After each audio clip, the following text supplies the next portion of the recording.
বন্ধুরা, তোমাদের সবাইকে স্বাগতম মনোহর টর্চার পাইক কাকাপের এই অত্যাচারে আমরা এখন পরিমাণ মতো বানাবো। এই দেখো, রুটি বানিয়ে নিচ্ছি। রুটি বানানো শেষে এরকম বড় একটা রুটি আমরা সেঁকে নিচ্ছি। রুটিটা বড় হতে হবে 43 ইঞ্চি সাইজের। তারপর এরকম একটা পরিমাণ মতো বানাচ্ছি।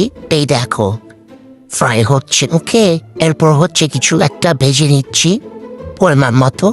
কি কি দিয়েছি পরিমাণ মতো, কতটুকু দিয়েছি পরিমাণ মতো, কতজনের জন্য পরিমাণ মতো, এই যে এভাবে করে দিয়েছি। সসেশন আগে ক্যাবেজ, ক্যারোট সব দিয়েছি। দেওয়া শেষে গুটাগুটি নাড়ানাড়ে দূর করাই লড়ে কেটু।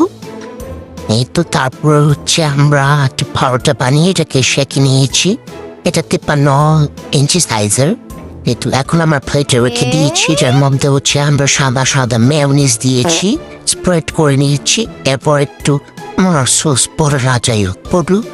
এই তো এখানে আমরা সস একটু স্প্রেড করে নিচ্ছি। এরপরে 2 হাতে নয় 1 হাতে রোল করে নিচ্ছি। এই দেখো, নাগেট দিয়ে নাগেট বলতেছে দূর সার্ভ করে নিয়েছি। এরপর দেখো, একটু যেটাই বানিয়েছি পরিমাণ তো পাঁচটা পড়ে গেছে।